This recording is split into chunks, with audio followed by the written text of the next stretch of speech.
नमस्कार दर्शकों, स्वागत है आप सभी का हमारे इस YouTube चैनल एस्ट्रो सच पर।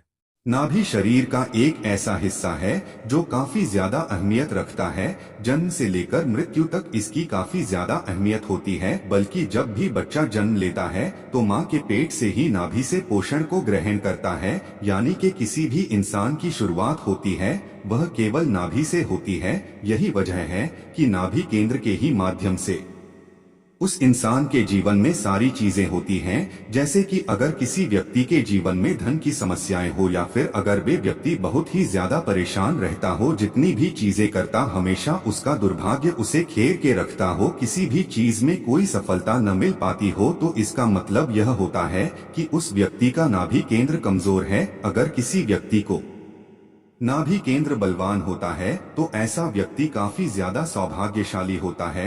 ऐसे व्यक्ति पर पितरों की कृपा तो होती है, बल्कि आपको बता दें कि नाभि केंद्र में भगवान विष्णु और माता लक्ष्मी का स्थान बताया जाता है। और यही वजह है कि जिन भी लोगों को नाभि केंद्र बलवान होता है, मजबूत होता है, तो ऐसे लोगों के जीवन में कभी भी सौभाग्य है कि धन की कमी नहीं होती है, कर्ज की समस्या कभी उन्हें नहीं गिरती है। पितरों के साथ साथ माता लक्ष्मी की, भगवान विष्णु की कृपा उनको प्राप्त होती है। लेकिन सभी लोगों को नाभि केंद्र बलवान नहीं हो पाता है। लेकिन कुछ मंत्रों की सहायता से नाभि केंद्र को भगवान बनाया जा सकता है। इसके अनेकों फायदे बताए गए हैं। उसके काफी ज्यादा फायदे जीवन में भी देखने को मिलते हैं। तो इस वीडियो को बिल्कुल ध्यान से सुने, क्योंकि नाभि केंद्र अगर आप अपने जीवन में बलवान बना लेते हैं तो इससे जीवन में सुख समृद्धि बढ़ती ही चली जाती है। सबसे पहले तो वीडियो को लाइक करके कमेंट बॉक्स में ओम नमः शिवाय हर हर महादेव अवश्य ही लिख दें, कि से भगवान शिव की कृपा हमेशा बनी रहे। तो दोस्तों, आपको बता दें कि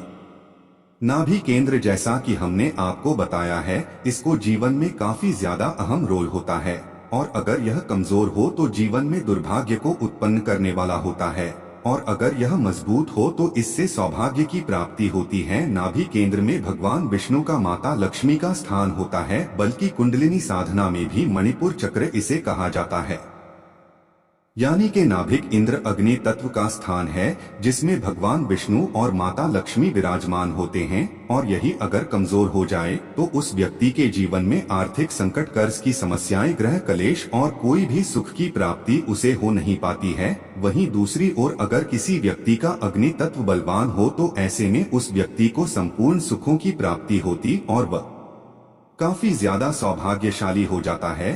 तो अगर आपका नाभि केंद्र कमजोर है, जैसे कि सबसे पहली समस्या है, तो यह है कि अगर किसी व्यक्ति का नाभि केंद्र कमजोर होता है तो ऐसे व्यक्ति के मन में काफी ज्यादा डर की भावना रहती है। यानी कि उसमें सेल्फ कॉन्फिडेंस की कमी रहती है। भीड़ में यह बहुत सारे लोगों के बीच में वे खुद को सहज नहीं कर पाता है। तो इसके लिए आपको केवल इतना करना है कि रोज अगर नाभि में कच्चे दूध की धारा बहाई जाए तो इससे नाभि केंद्र को शीतलता प्रदान होती है और है मजबूत हो जाता है। और बलवान हो जाने की वजह से उन लोगों में आत्मविश्वास काफी ज्यादा बढ़ने लग जाता है। यह काफी लोगों के जीवन में समस्याएं रहती हैं कि पहुंच सारे लोगों के बीच में खुद को सहज महसूस नहीं कर पाते हैं। तो आपको बता दें, या तो आप रोज कर सकते हैं या फिर स्वाति नक्षत्र में केवल एक बार करके भी लाभ उठा सकते हैं। स्वाति नक्षत्र जो होता है अब हर महीने आता है, तो इसे जानने के लिए आप कोई भी ऐसा कैलेंडर जिसमें संपूर्ण जानकारी होती है, तिथि की और नक्षत्र की पूरी जानकारी होती है, तो उस कैलेंडर में आप यह देख सकते हैं कि आने वाले महीने में कौन सा स्वाति नक्षत्र और रहने वाला है। और उसी नक्षत्र में अगर अपनी नाभि केंद्र में कच्चे दूध की धारा बहाई जाए तो इससे नाभि केंद्र बलवान होता है, क्योंकि रोज रोज करना संभव नहीं हो पाता है। तो इसीलिए केवल एक बार महीने में एक बार स्वाति नक्षत्र में अगर कर लेते हैं तो पूरे महीने इसका असर बना रहता है।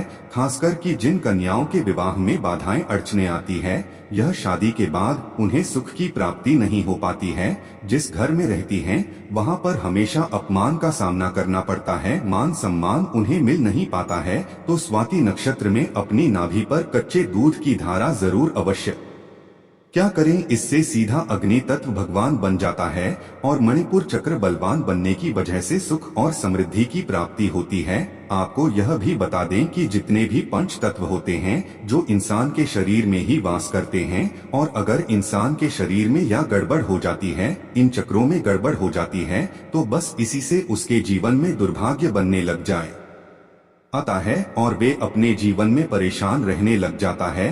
अगर आप यह नहीं कर सकते हैं तो आपको बता दें कि मंत्र की सहायता से भी मणिपुर चक्र को नाभिक केंद्र को भगवान बनाया जा सकता है।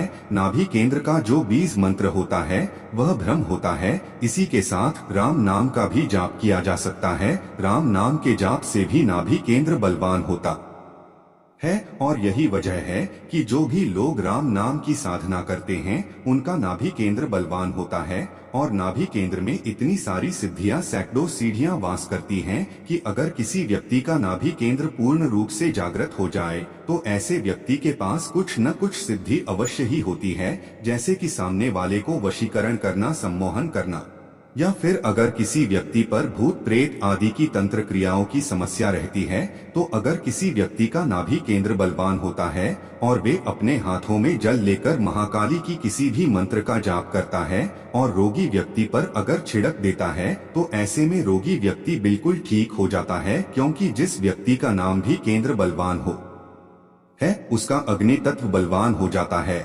और यही कारण है कि अग्नि तत्व बलवान हो जाने की वजह से उस इंसान में शक्तियां और सिद्धियां अपने आप ही आने लग जाती है।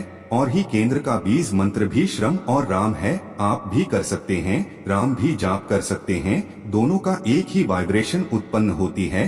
केवल जो मंत्र की वाइब्रेशन होती है यह ज्यादा महत्वपूर्ण होती है और इसी से सारी चीजें जीवन में होने लग जाती है।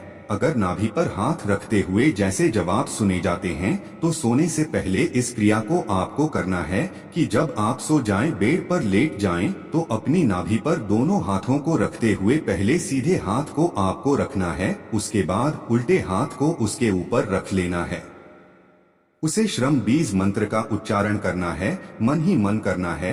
कम से कम अगर सोने से पहले आधे घंटे इस क्रिया को किया जाता है तो से मणिपुर चक्र यानी के नाभि केंद्र बलवान बनता है। ठीक इसी प्रकार अगर सुबह सुबह उठते ही इस क्रिया को किया जाए, बैठकर किया जाए, फर्श पर बैठकर आसन बिछाकर किया जाए, तो इससे भी नाभि केंद्र बलवान बनता है। और न केंद्र बलवान बन जाने की वजह से उस व्यक्ति की मनोकामनाएं भी बहुत जल्दी शीघ्र अति शीघ्र पूरी होने लग जाती है। लेकिन आपको बता दें कि नाभि केंद्र की है जो साधना हमने आपको बताई है, जब भी से आप करते हैं तो इस बात का ध्यान आपको यह रखना है कि प्याज और लहसुन का सेवन बिल्कुल भी आपको नहीं करना है। नॉन वेज आदि का सेवन नहीं करना है। तमस या गर्म जितनी भी चीजें होती हैं जो बहुत अधिक तमस शरीर में उत्पन्न करती हैं, तो उन चीजों का सेवन बिल्कुल भी नहीं करना है। केवल इस साधना को करने मात्र से जब आप देखेंगे कि नाभि में स्पंदन शुरू हो गया है, तब आप समझ जाएं कि आपको नाभि केंद्र जागृत होने लगा है। नाभि केंद्र में जब स्पंदन शुरू हो जाता है तो इसके बाद उस व्यक्ति का नाभि केंद्र धीरे धीरे एक्टिवेट होने लग जाता है और उसके जीवन में जितने भी सुख समृद्धि वाली चीजें होती हैं, मैं अपने आप आकर्षित होने लग जाती है। धन को चुंबक की तरह खींचने वाला भी यह स्थान होता है, बल्कि जिस भी व्यक्ति का नाम भी केंद्र बलवान हो उसमें सम्मोहन की उसे प्राप्ति होती है, आकर्षित वो लोगों को करने लग जाता है। ठीक इसी प्रकार धन की जितनी समस्याएं होती हैं, आर्थिक संकट या कर्ज की समस्याओं में अगर वे फंसा हुआ होता तो हर एक प्रकार की समस्या से निकलता है। यानी कि सांसारिक सुखों को संपूर्ण प्राप्ति करने के लिए नाभि केंद्र का बलवान होना बेहद आवश्यक होता है। आपको यह भी बता दें कि जब आप इस साधना को करते हैं तो अगर नाभि केंद्र पर हाथ रखते हुए पूरे ध्यान से अगर बीज मंत्र का रंग बीज मंत्र का जाप किया जाए और उस समय अगर आपके मन में बिल्कुल भी ख्याल यह विचार न आए, तो ऐसा करने से नाभि केंद्र बलवान होता है। यह ऐसी सरल सी तंत्र उक्त साधना है जिसे काफी सारे ऋषि मुनियों, काफी सारे साधक करते हैं और अपने नाभि केंद्र को बलवान बनाते हैं। इसके बलवान हो जाने से, उसके जागृत होने से काफी फायदा होता है।